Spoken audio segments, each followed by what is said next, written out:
오로지 임꺽정 체포를 전담하는 새로운 관직을 만든 겁니다. 와, 걱정이 되는 과정. 관직. 자, 그렇게 탄생한 관직의 이름 무엇일까요? 순경사. 순경사. 자, 이 순경사는요, 각 도에 군대를 지휘하고 책임지던 무려 종 2품 병마절도사 출신. 그러니까 병마절도사라고 하면요, 지금의 군대 사단장급이라고 보시면 됩니다. 아, 오, 진짜 높은 사람들이. 어우, 어마. 그 거의 투스타급으로 지금 와. 모은 거예요, 지금요. 어마어마한 겁니다, 지금. 아니 임꺽정 잡으려고 그렇죠. 사장단인들을 모은다고요? 그렇죠. 도적 한 명을 잡기 위해서. 근데 이 도적이 지금 장난이 아니잖아요. 그리고 어쨌든 이 도적이 한양으로 이제 쳐들어올 수도 있는 거니까. 그렇죠, 그렇죠. 자, 이렇게 황해도와 강원도에 오직 임꺽정 체포를 위해 100여 명의 임꺽정 체포 전담반이 파견됩니다. 그러니까 지금으로 치면 도둑 잡기 위해서 특전사, UDT 등 정말 대한민국 최고의 특수부대원 100여 명이 파견된 거예요. 자, 더 이상 물러날 곳이 없다고 생각한 명종은 임꺽정을 잡기 위한 승부수를 던진 겁니다. 자, 과연 이번에는 임꺽정 체포할 수 있을까요? 아, 이번에 해야죠. 할 수 있을까요? 해야죠. 특수부대가 파견되고 24일 뒤 조선 조정의 한 통의 보고서가 도착합니다. 보고서엔 어떤 말이 적혀 있었을까요? 도적의 괴수 임꺽정을 잡았습니다. 우와, 대박. 드디어. 우리도 반갑다. 임꺽정이 도둑질하며 활개를 친 지 무려 2년 만에 전해진 희소식이었습니다. 체포한 지 6일 만인 1561년 1월 3일 드디어 임꺽정이 한양에 끌려옵니다. 의검부에서는요, 임꺽정을 옥에 가둔 뒤 누군가를 급히 부릅니다. 누구였겠습니까? 아, 잡았던 그때 그 전략가. 아, 맞습니다. 바로 임꺽정에 대해 가장 잘 알고 있는 전직 임꺽정의 오른팔 서림이었겠죠. 그런데 임꺽정을 마주한 서림은 깜짝 놀라며 한마디를 합니다.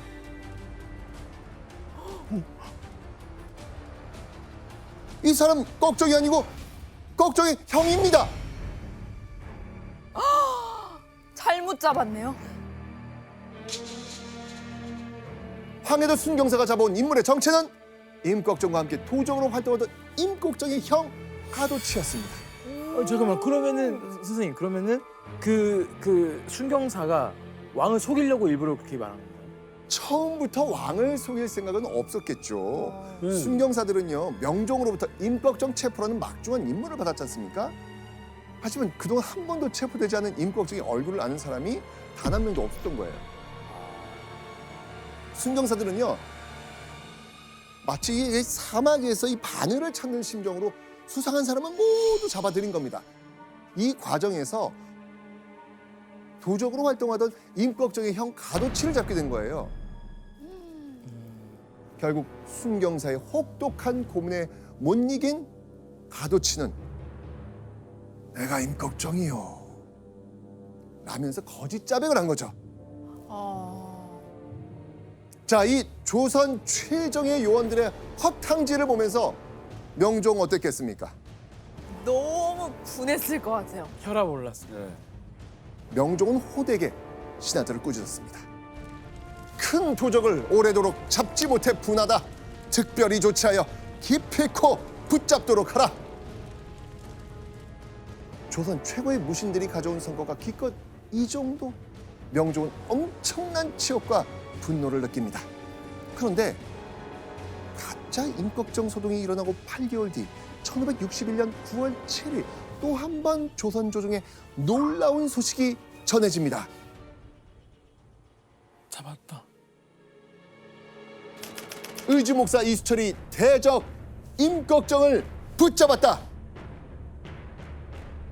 잡았다. 이거는 진짜일 것 같은데? 자, 의주에서 지금 임꺽정을 체포했던 겁니다. 자, 과연 이번에는 진짜 임꺽정일까요? 아, 맞아야죠. 근데 맞을 것 같아요. 우리도 약간 좀 잡고 싶어가지고. 이번에는 아까와는 달랐습니다. 진짜 임꺽정을 잡았다는 확신을 준 물증이 있었던 겁니다. 아.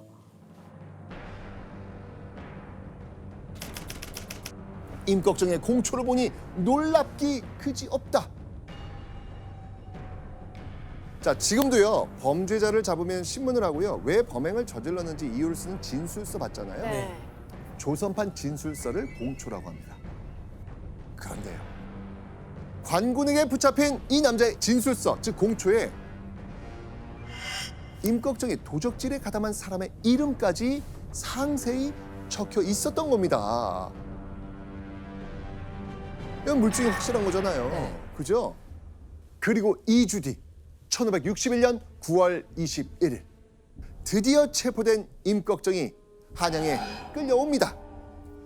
그리고 그 자리엔 전직 임꺽정의 오른팔이자 임꺽정을 잡는 데 가장 중요한 인물이 된 누구?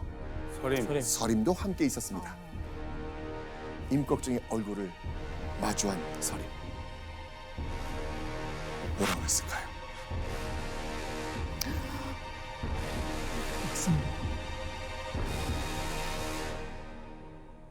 임꺽정이 맞습니다. 임꺽정이 맞습니다. 잡았다. 맞아, 잡았다. 잡혀온 사람이 진짜 임꺽정이라는 겁니다. 수사하늘은 드디어 임꺽정 잡았다면서 환희에 찹니다. 자, 그런데 이때 누군가 이 분위기에 찬물을 끼얹는 소리를 합니다. 거짓말이야. 나는 임꺽정이 아니라 해주의 관군 윤희정이요. 그럼 서림이 거짓말한 건가요? 아니지, 임꺽정이 거짓말한 거지. 아니 그건 바로 들킬 것 같은데. 임꺽정 그 광고 행사에 엄청 막 하고 다니는 데 있고. 바로 확인하면 걸릴 것 같은데. 그거는. 명종은요, 이 사람의 말 믿지 않습니다. 이거 위기를 모면하려는 임꺽정의 수작이라면서 더욱 호되게 신문하라 라고 명을 내리죠. 그런데 임꺽정이 신문을 담당하던 이 수사관이 이게 시간이 갈수록 이게 뭔가 이상하다는 걸 느끼기 시작합니다. 임꺽정의 진술서에 도적단원의 이름이 상세히 적혀 있었다라고 아까 제가 얘기했잖아요. 네. 그죠?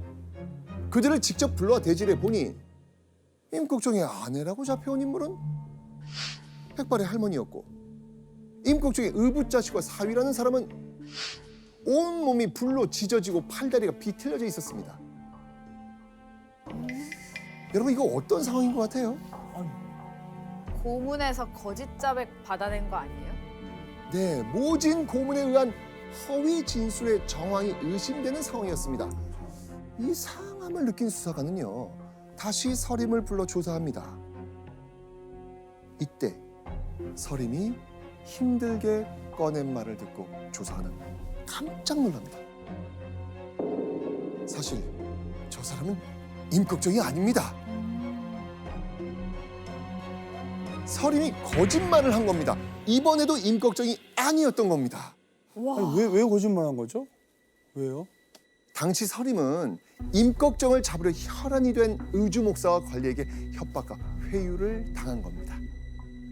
서림은 살기 위해서 이랬다 저랬다 거짓말을 한 거죠. 화가 머리끝까지 난 명종은요, 의주 목사를 파직시킵니다. 네, 이놈! 그리고 억울하게 잡혀온 가짜 임꺽정 윤희정 어떻게 됐을까요? 아마 고문 죽지 않았을까요? 죽었을 거예요. 맞습니다. 왕을 기만하고 가짜 진술서로 수사에 혼란을 줬다면서 명종이 윤희정에게 사형을 명령한 겁니다. 자, 그렇다면 거짓 진술을 한 서림은 또 어떻게 됐을까요? 근데 사실 서림도 죽어야죠. 죽어야지. 근데 죽으면 안 되죠. 얼굴을 모르니까. 네, 어쨌든 계속 서림은 또 중요한 역할을 또 할 수 있거든요. 지금은 물론 거짓말을 했지만 일단 살려줘. 일단 살려줍니다. 네, 서림에게 내려진 처벌은 없었습니다. 왜냐면 조선 조정에서 임꺽정의 얼굴을 아는 사람은 서림밖에 없어요. 못 잡은 이유가 있네요. 자, 이 보세요. 지금 조선 조정에서 벌써 2번이나 가짜 임꺽정 소동이 벌어진 겁니다. 조선 전체는요, 범죄의 두려움 때문에 벌벌 떨 수밖에 없습니다. 결국 명종은 조정 관료들에게 충격적인 발표를 합니다.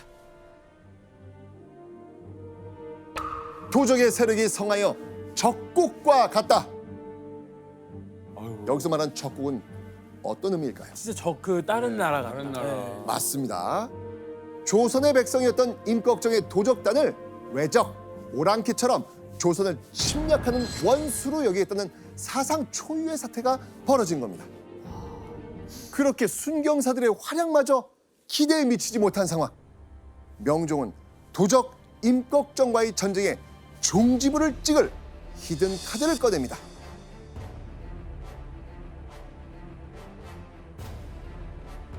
바로 조선의 이름난 무신 남치근이었습니다. 남치근은요, 지금의 서울시장과 같은 한성 판윤에 올랐던 인물인데요. 제주와 호남에서 왜구를 여러 차례 소탕한 전적도 가지고 있습니다. 자, 그렇다면 남치근의 성품은 과연 어땠을까요? 남치근에 대한 기록이 실록에 이렇게 남아 있습니다. 성품이 음험하고 잔혹하였다. 군민을 많이 죽였다.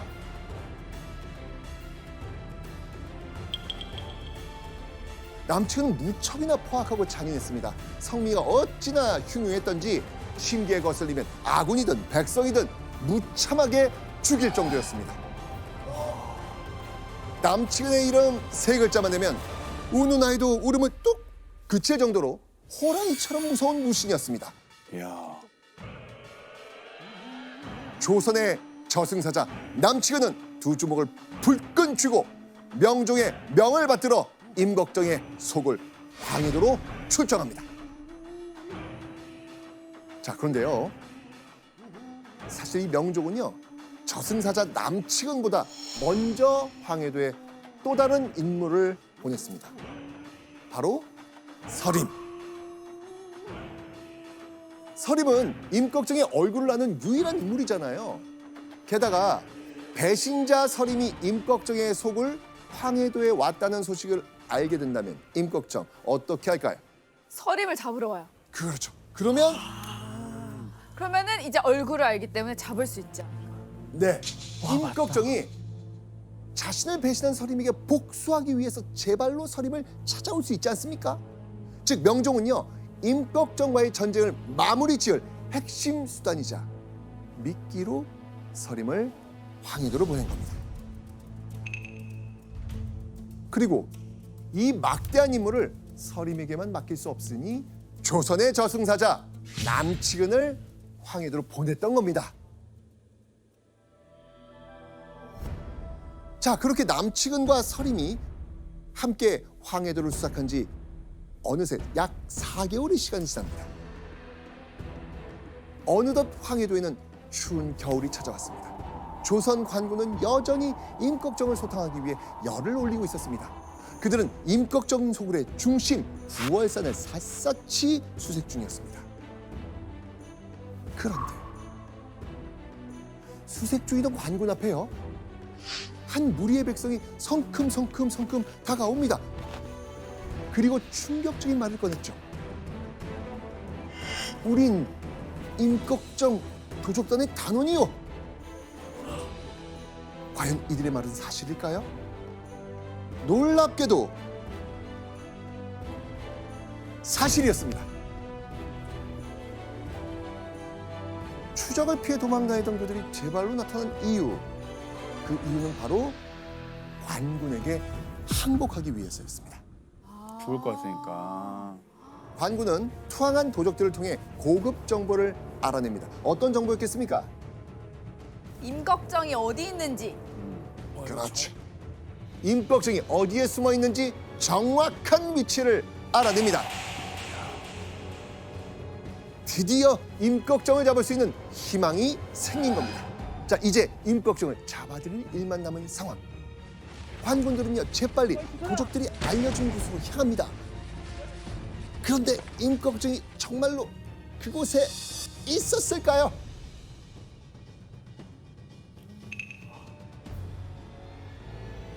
있었습니다. 거짓말처럼 진짜 임꺽정이 있었습니다. 우와. 자, 3년 동안 조선을 뒤집으며 활개를 친 도적단의 두목 임꺽정을 눈앞에 둔 순간이었습니다. 자, 궁지에 몰린 임꺽정 어떻게 했을까요? 임꺽정은요 재빨리 관군의 포위를 뚫고 산 아래로 도망칩니다. 그리고 산 아래에 있는 민가로 숨어듭니다. 우와. 관군은요 날쌔게 도망가는 임꺽정을 쫓아 마을로 향합니다. 그리고 잠시 후 사람 살려! 사람 살려! 도둑이야! 도둑이야! 무슨 일이냐? 임꺽정이가 나타났어! 임꺽정이가 나타났어! 자신의 집에 도적 임꺽정이 들어왔다는 겁니다. 자, 이 노인의 외침을 듣고 관군들은 불이 나게 노인의 집으로 달려갑니다. 그런데 노인의 집 안에서 한 관군이 허겁지겁 나오더니 이렇게 말합니다. 임꺽정이 벌써 달아났습니다.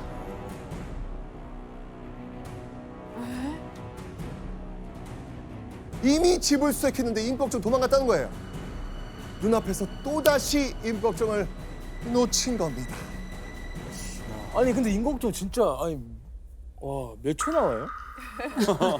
육상 선수 아닌가요? 아니 저그 정도면 진짜 도망간다. 그래서 도적하나 보다 진짜. 이게 얼마나 빨라요? 아무나 하는 게 아니야. 아 진짜 진짜. 잘 도망간다. 그런데 발걸음을 돌려 관군들이 마을을 빠져나가던 순간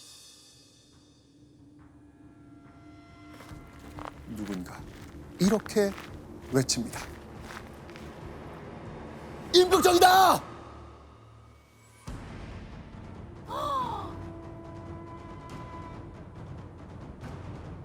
자, 그리고 관군들은 곧장 임꺽정으로 지목된 이를 에워쌉니다.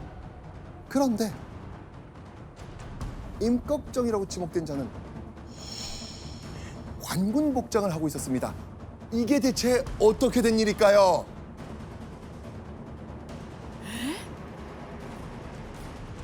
자, 임꺽정은 이미 도망가고 없다고 말했던 그 관군. 그 관군이 바로 진짜 임꺽정이었던 겁니다.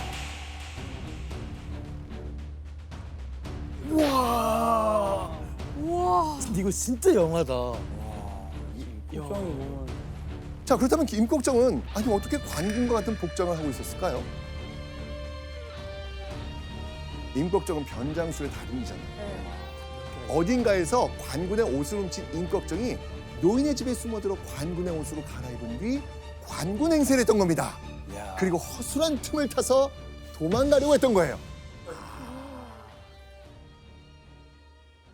자, 그렇다면 임꺽정을 단숨에 알아보고 임꺽정을 잡아든 인물, 그 사람은 누구였을까요?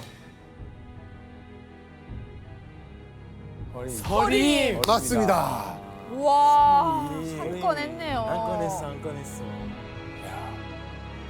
서림 때문에 정체가 들통난 임꺽정. 이번에도 임꺽정은 도망쳤을까요? 이제는 잡힌 거죠.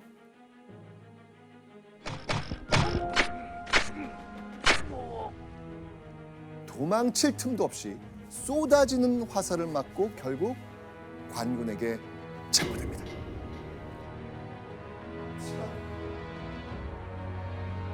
피를 흘리며 포순줄에 묶인 채 서림을 마주한 임꺽정. 임꺽정은 서림에게 한마디를 남깁니다.